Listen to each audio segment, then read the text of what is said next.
Hi hello guys, welcome to ஏதோ ஒரு kitchen. வாங்க இன்றைக்கான டெய்லி ரொட்டீனாக பார்க்கலாம். இன்றைக்கி டியூஸ்டே மார்னிங் எந்திரிச்சாச்சு. எந்திரிக்கும் போதே பாதி துக்கம்தான். இப்போ தான் போய் என் பையனை ஃபுட்பாலில் விட்டுட்டு வந்தேன். வந்துட்டு ஆரம்பிக்கலாம் அப்படின்ட்டு மெதுவாக ஸ்டார்ட் பண்ண ஆரம்பித்தாச்சு. இதே மாதிரி தான் எல்லாருக்கும் டெய்லி லைஃப் போயிட்டுருக்குன்னு நினைக்கிறேன். ஸ்கூல் திறந்தாங்க, காலையிலே எந்திரிக்க வைக்கிறாங்க, வேலை பார்க்க வைக்கிறாங்க. ரொம்ப கஷ்டமாக போயிட்டுருக்கு. நைட்டே என் பையனுக்கு என்னென்ன பண்ணலான்னு ஒரு ப்ரிப்ரேஷன் ரெடி பண்ணி வச்சுட்டேன், என்ன செய்யலாம் அப்படின்ட்டு. எனக்கு அவருக்கு பிடிக்காத சாப்பாடு இருந்தாலும், தம்பி நீ செஞ்சு தான் ஆகணும், நீ சாப்பிட்டு தான் ஆகணுன்ட்டு. எந்திரிச்சோன்னே அந்த சுடு தண்ணி கொஞ்சம் போட்டு குடிப்பேன். சரி, அதுக்காண்டி ஒரு அடுப்பில் சுடு தண்ணியும் ஒரு அடுப்பில் சாப்பாடு வச்சாச்சு. சும்மா எம்டி ஸ்டொமக்கில் வெறும் தண்ணி தான் ஃபஸ்ட்டு குடிச்சிட்டு, ஹாட் வாட்டர் குடிச்சிட்டு, அதுக்கப்புறம் கீரைலாம் நைட்டே ஆஞ்சி ஃப்ரிட்ஜில் வச்சுட்டேன். ஏன்னா காலைல எழுந்திரிச்சி அவனை ஃபுட்பாலுக்கு விட போகணும், டைம் இருக்காது அப்படி சொல்லிட்டு நைட்டே எல்லாம் ரெடி பண்ணி வச்சாச்சு. அப்புறம் ஹாட் வாட்டரில் கொஞ்சோண்டு சியா சீட்ஸ் போட்டு வெயிட் லாஸ்க்கு குடித்தா நல்லதுன்றாங்க. சியா சீட்ஸ் குறையதே தவிர வெயிட் குறைஞ்ச பாடில்லை. அது வாட்டுக்கு ஒரு பக்கம் போயிட்டுருக்கு. அதுக்கு தான் லெமன் ஒரு ½ லெமன் பிழிஞ்சு ஊற்றிட்டு அந்த சியா சீட்ஸை அப்படியே கொஞ்சம் நேரம் ஸ்டோக் பண்ணி வச்சாச்சு. ஏன்னா அது கொஞ்சம் அப்படியே பஃபியாக வரும் பார்த்திங்களா, அதுக்காக அப்படியே எடுத்து வச்சாச்சு. அதுக்கிடையில் நம்ம கீரையை அலசுன்னு ஒரு 4 வாட்டி அலசிட்டு, உருளைக்கிழங்கு நல்லா அலசிட்டு சமைக்கிறதுக்கு ப்ரிப்ரேஷன் பண்ணியாச்சு. எல்லாம் ரெடியாக இருக்குது, பக்காவாக இருக்குது. போட்டு இறக்க வேண்டிய வேலை தான். அடுப்பும் பற்ற வச்சாச்சு. குக்கரில் துவரம்பருப்பு, வெங்காயம், தக்காளி, பச்சை மிளகா, கீரையை போட்டாச்சு. அதில் போட்டுட்டு லைட்டாக மஞ்சத்தூள், உப்பு, அவ்வளோதான். வேறு எதுவுமே அதில் கிடையாது. போட்டுட்டு ஒரு 4-5 விசில் கீரை நல்லா வேகிற வரைக்கும். நம்ம அப்போல்லாம் என்ன பண்ணுவாங்கன்னா, அந்த மத்தில் வச்சு கடைவாங்க, அதெல்லாம் பண்ணுவாங்க. அதெல்லாம் நம்மளால் முடியாது, தெரியாது, அது வேறு பிரச்சனை. அதனால் நல்லா விசில் கொடுத்துட்டாலே, நம்ம கரண்டியை வச்சு இது பண்ணாலே அது நல்லா மசிஞ்சிடும். அதனால் குக்கரில் போட்டு வச்சாச்சு. ஒரு 4-5 விசிலுக்கு வரட்டும் அப்படி சொல்லிட்டு வச்சாச்சு. நீங்கள் இன்றைக்கி உங்கள் வீட்டில் உங்கள் பசங்களுக்கு என்னென்ன லஞ்ச் பேக் பண்ணிங்கன்றத மறக்காமல் கமெண்ட் பண்ணிடுங்க, ஓகேவா? ஒரு பக்கம் சாப்பாடும் நல்லா வெந்துருச்சு. நேற்று தான் அரிசி வாங்கிட்டு வந்தேன். அந்த அரிசி பழைய அரிசி ரொம்ப நேரம் வேகிற மாதிரி இருந்துச்சு. இது பார்த்தா சடனாக டக்குன்னு வெந்துருச்சு.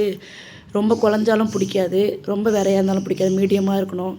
சரி, அப்புறம் பார்த்தா வெந்துருச்சு. சரி, வடித்தாச்சு. அப்புறம் ஒரு பக்கம் உருளைக்கிழங்க ஃப்ரை பண்ண ஆரம்பிச்சிட்டேன்.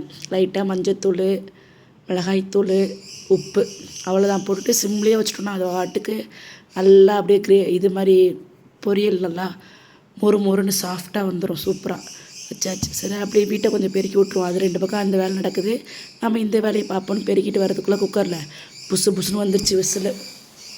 அப்போ குக்கர்லேயும் ரெடி, உருளைக்கிழங்கும் ரெடி. சரி, அடுத்து என்ன வேலை பார்க்கலாம்னு யோசிச்சிட்டே இருக்கும்போது சியா சீட்ஸு, அதை நம்ம ஊற வச்சு ரொம்ப நேரம் ஆச்சே, நல்லா பஃபியாக வந்துருக்கும். அதை பாருங்கள், பார்த்தாலே உங்களுக்கு தெரியும். ஸோ அதையும் நல்லா குடிச்சிட்டு நெக்ஸ்ட்டு கீரையை போய் தாளிக்கலாம் அப்படின்னு சொல்லிட்டு விசில் ஓப்பன் பண்ணிவிட்டு கீரையை தாளிக்கிறதுக்காக பண்ணிகிட்டு இருக்கும்போது, எங்கள் வீட்டு ஒருத்தவங்க பேர் ரோலாக்ஸ், ஒருத்தவங்க பேர் ஸ்வீட்டி, என் பையன் வச்சுருக்க பேர். ஒரே சவுண்டு. என்னென்னு போய் பார்த்தா, அதுங்க கிட்ட போனால் உள்ளே போய் ஒளிஞ்சிக்குதுங்க, இல்லைன்னா வெளியே நிற்கிதுங்க. அதுக்கிட்ட கொஞ்சம் நேரம் பேச்சுவார்த்தை பண்ணிவிட்டு, அதுக்கப்புறம் கடாயில் எண்ணெய் ஊற்றி கடுகு, உளுந்தம் பருப்பு, கருவேப்பிலை, காஞ்ச மிளகாய், பூண்டு 1 நச்சு போட்டுட்டு ரெடி பண்ணி வச்சுருந்தேன். அந்த கீரை இருக்குது பார்த்திங்களா, அதையும் தூக்கி அதில் அப்படியே ஊற்றியாச்சு. ஊற்றிட்டு ஒரு 2 கொதி, நல்லா கொதி வந்ததுக்கப்புறம் நம்ம டிஃபன் பாக்ஸ் பேக் பண்ணிட வேண்டியதாக எல்லாருக்கும். அவ்வளோதான்.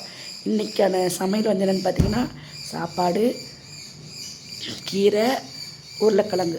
டிஃபன் பாக்ஸ் பேக் பண்ண ஆரம்பித்தாச்சு. எனக்கும் என் பையனுக்கும் இப்போ கட்டுறேன். எங்கள் வீட்டில் திடீர்னுட்டு எங்கள் ஹஸ்பண்டு கேட்டாங்க அப்படின்னா அவங்க சாப்பாடு கட்டுவேன், இல்லைன்னா அவ்வளோதான். என் பையனுக்கு தனியாக குழம்பு கொடுத்துட்டா பிசைஞ்சு சாப்பிட முடியாது ஸ்கூல்லன்றான். அதனால் அவனுக்கு மட்டும் அதிலே குழம்பு ஊற்றி நல்லா கிண்டிட்டு ரெடி பண்ணி வச்சுட்டு நானும் போய் குளிச்சுட்டு வந்துட்டு தலையெல்லாம் வாரி ஒரு சின்ன மேக்கப், ஒன்றுமே இல்லைங்க, வெறும் பவுட்ரு, ஒரு பொட்டு, குங்குமம், அவ்வளோதான் வச்சுட்டு நம்மளும் பொட்டெலாம் வச்சுட்டு கிளம்பியாச்சுங்க. போயிட்டு அடுத்து என் பிள்ளைக்கு போய் சாப்பாடு கொடுக்க வேண்டியதாக வேலை. இதான் நான் கிளம்பிட்டேன். லஞ்ச் பேக் எடுத்தாச்சு தம்பிக்கு சாப்பாடு கொடுக்கறதுக்கு. கிளம்பிட்டு போகிற வழியில் நான் காட்டுறேன் பாருங்கள், அவன் ஸ்கூலையும் காட்டுறேன். இந்த இடம் இருக்குது பார்த்திங்களா, செம்ம டிராஃபிக் ஆகும் எப்போயுமே. இந்த இடத்த கிராஸ் பண்ணுறது தான் பெரிய விஷயம். இதான் என் பையனோட ஸ்கூலு. உள்ளே போயிட்டு அவனுக்கு லஞ்ச் பேக் வச்சுட்டேன். அப்புறம் அவர் எடுத்துப்பார். அப்புறம் இந்த வீடியோ உங்களுக்கு பிடிச்சிருந்துச்சுன்னா லைக் பண்ணுங்கள், சப்ஸ்கிரைப் பண்ணுங்கள், சப்போர்ட் பண்ணுங்கள். Thank you for every one. Bye.